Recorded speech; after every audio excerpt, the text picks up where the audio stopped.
Hi, I'm Dr. Karol Darsa, author, psychologist, and founder of Reconnect Trauma Treatment Center in Los Angeles.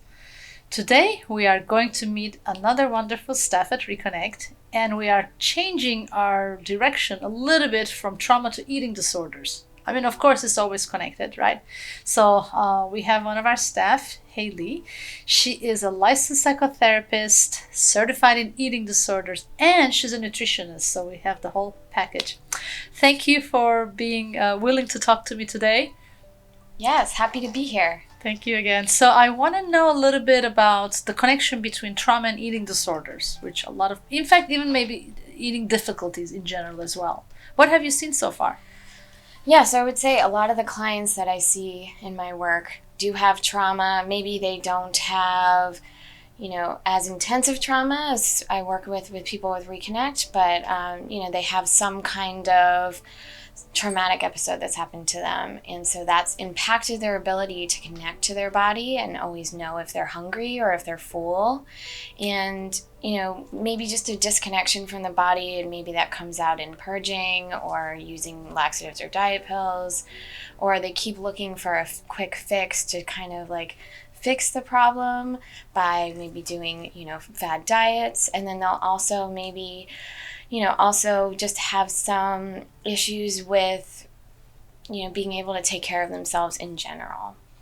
So that's basically what I've seen. The way that they've talked about trauma has been maybe they're ignoring the trauma completely, pretending it never happened, maybe not even telling the story to anyone, and then they're focusing more on the food and their body and less about their everyday life. And so they're more in the food and body realm and less really dealing with the trauma that is kind of underlying it. So sometimes the eating disorder can be the first thing, and then they have a trauma, and then the eating disorder gets worse, and maybe the trauma is buried, or maybe the trauma is kind of the forefront and the eating disorder recedes and then it comes back. So they're kind of all dealing with the same kind of issue, disconnection from the body and not being able to tune in.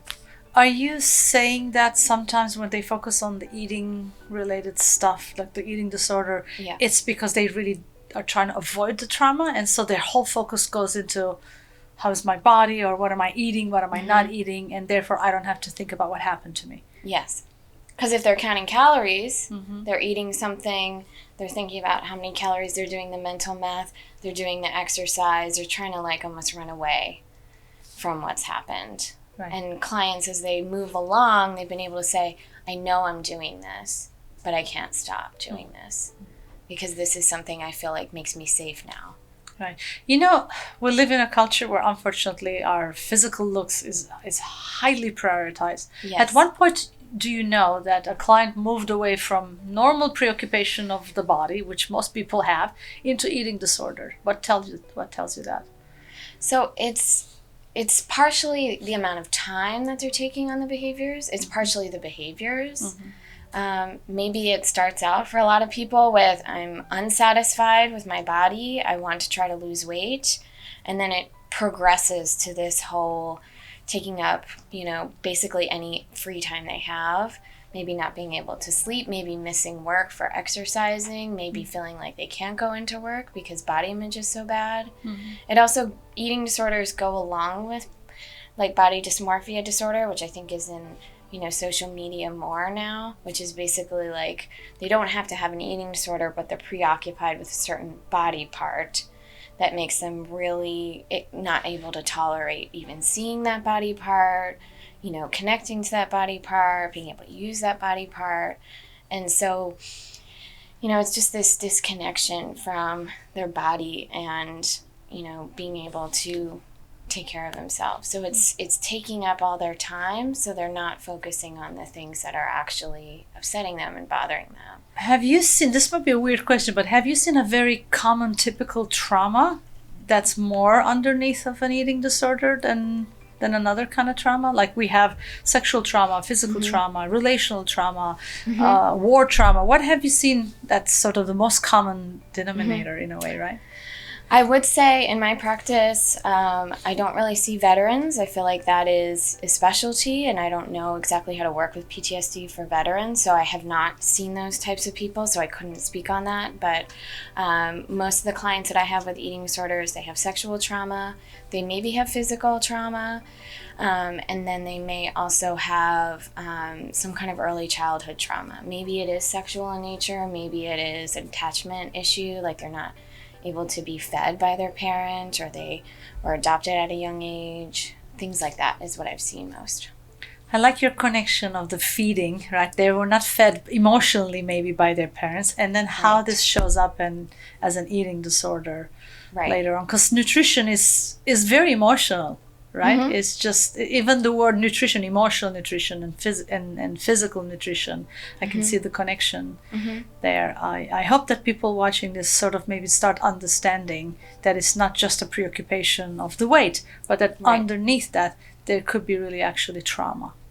Right. And I've also seen, people talk about how they felt like their caregiver, mother or father, or an older sibling, or maybe another caretaker, they notice the change in their face, and they talk about that a lot. Like, I feel like they weren't listening to me while I was talking and eating at the dinner table, or they weren't paying attention to what my emotional needs are, and so I stopped eating.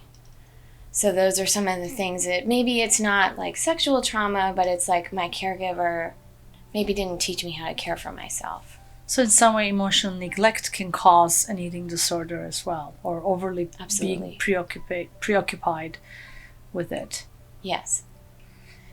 That's a very good, interesting thought. Could you give me a specific example of maybe a client that you work with, but maybe a success story, like they came in with a typical disorder symptoms, and then you've seen them sort of grow, and like how were you able to help them?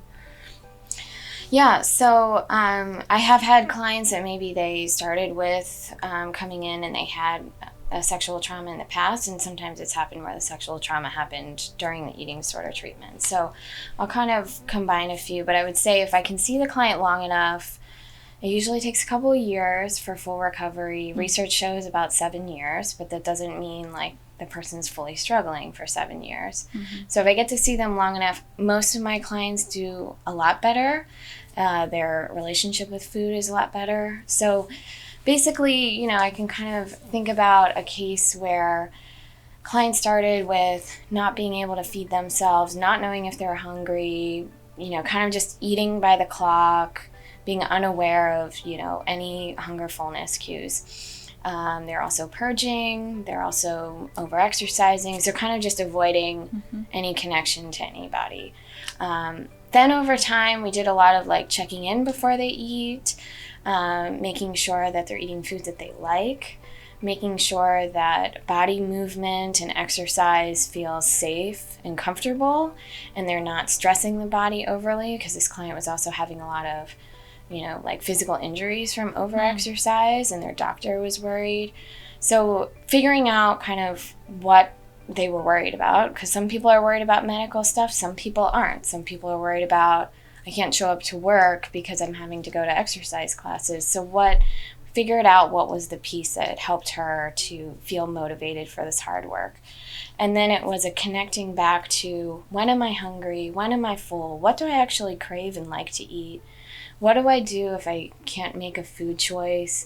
We came up with a couple of things of like, well, maybe you open the fridge and something pops out at you. Or maybe it's leftovers from the night before and you don't have time to make anything else. You just kind of want to have that. So it doesn't have to be also the perfect food choice either, because I think a lot of people fall into that. It has to be exactly what I want.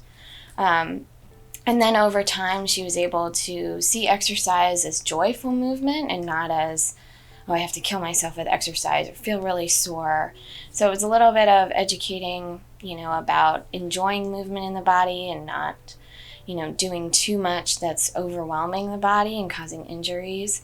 And then also a lot of skills around, what do I do with this extra time that I have, because I have so much extra time. So what do I enjoy again? Maybe seeing friends again, because they're usually really isolated, not seeing anybody. All that time was going before into obsessing, right? That's what you're referring to, about either what they're going to eat or what they're not going to eat, or how the time is going to be spent in exercising so I can be the fittest that I can. And there was a lot of isolation. I don't want to see my friends. I don't want to go to work. I don't want to, date. So then she started with seeing friends. She started eating out more and doing exposure around that. And then she started dating. Mm-hmm. And finding that, she could have a healthy relationship with her partner without, over controlling. And so, the eating disorder, she still needs to be aware of it. She still reminds herself of skills. She still connects back to her recovery. But, she can say, I'm in full recovery. And so she just keeps herself, on the path of avoiding anything that's triggering to go back to the eating disorder. This reminds me when I meet clients who have addiction problems, right? Substance abuse. And they talk about, or when they go to AA meetings or NA meetings, they present themselves. Hi, my name is so-and-so, and I'm an alcoholic. Mm-hmm. That to me tells me I am an alcoholic. Even though I'm not drinking today, I'm still an alcoholic. Mm-hmm. How would you say that works for eating disorder? Because I know that there's some sort of talk about, does that mean you can fully recover? Where you can one day say, I don't have any symptoms anymore. Mm-hmm. Or you will always have to say, I have an eating disorder, but it's just not active. Do you see the parallel between that and the substance abuse? Absolutely. So we have to eat. It's not like with substance abuse where we could say, I don't need this for life-sustaining energy. We need to eat. Right. So we need to heal the relationship with food. And yes, it could come back. People can relapse once they're in full recovery, where they see, basically I see it as all foods are neutral. Body is neutral. If I gain or lose weight and I'm not trying to, that's okay. Mm-hmm. Not going to, I have to control the body. You're letting go of the control, which I'm sure, with trauma, you see a lot of power and control issues. You see that with eating disorders too. And they do their skills that they need to do. So, as far as what I've worked with clients and the research has shown, full recovery is possible, but it's not saying, oh, I never have to think about it again. Mm. It could come back in times of severe stress, say someone had a divorce or, a trauma happened, or they're in a natural disaster or something crazy in their life happened. They could go back to it because it's not just the behaviors, it is also biological. So we do see there is a gene for eating disorders. It is passed along in families, and it goes along with, people that have addiction in their family. So they need to be aware of their toolkit and use it every day and cope every day. But if they do that, the behaviors kind of fade away, the eating disorder kind of thoughts and feelings kind of fade away, and they can really live a healthy and happy life without the eating disorder. That's how I view it. Thank you. I have one last question, because you talked about natural kind of disaster. We're in the pandemic still, right? Right. A year and a half. Do you see people's eating disorders getting better or worse, or any change in that time? Definitely worse. In my work last year, 2020 was worse, because we didn't know. I feel like we're coming out of it maybe. So people are feeling like I can start to expect my life to come back.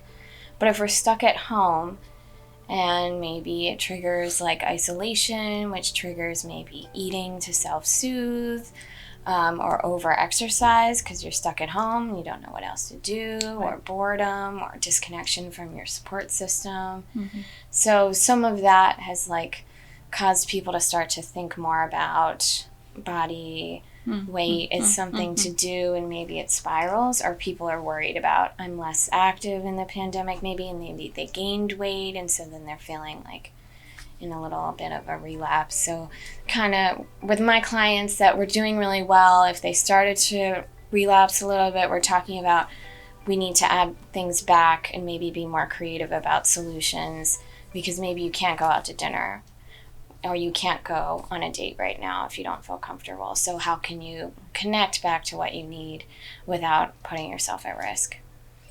Thank you. If you could say one thing as a suggestion to people who are watching, obviously we will always recommend that they go to treatment, but if they can't go to treatment and you're just gonna want to give one wisdom, right, to someone struggling with eating disorder, what would you say? Well, I would say the more information, the better. the more that you can be realistic about what your body is able to do and not do, and what weight is realistic for you, relying on, your doctor, your medical team, and connecting back to the body. So if it's an avoidance of hunger, fullness, maybe you don't know the answer, but maybe ask yourself, am I hungry? Do I want this meal or snack? If you don't know the answer, then maybe it's a continuously asking and trying to connect back to the body. Because a lot of times people with eating disorders don't even know why it developed, because they're so disconnected and they don't know, how do I get back to hunger and fullness cues? So there's a lot of books out there that talk about this. Intuitive Eating book is one that people can use for self-help. Carolyn Costin's 8 Keys to Recovery is some skills. So these are like low-cost resources that people can start to get information on. How do I connect back to my body? Thank you. Those are great suggestions and great books. Thank you again for being here with me. I think I would like to talk to you again another time. This is a great topic. I can have more questions. Great. I'd be happy to. Thank you for inviting me. I want to thank Hayley again for coming today and talking about a very important topic, how trauma can cause eating disorders. You can see in some other videos we talked about that in depth as well. As you can see, unfortunately, trauma can also cause addiction and other problems as well. So this was a very important topic that we addressed today. And the importance of the disconnect from the body and how to find ways to reconnect to yourself to help you heal from eating disorders as well as other mood disorders. I hope you found this video helpful. However, if you need professional help, please contact us at Reconnect. As you can see, we have highly trained people specialized in eating disorder and trauma at the same time, and we also have somatic therapists, so we make a very good team and we can help you professionally. And remember, trauma equals disconnect and healing equals reconnect. Stay connected.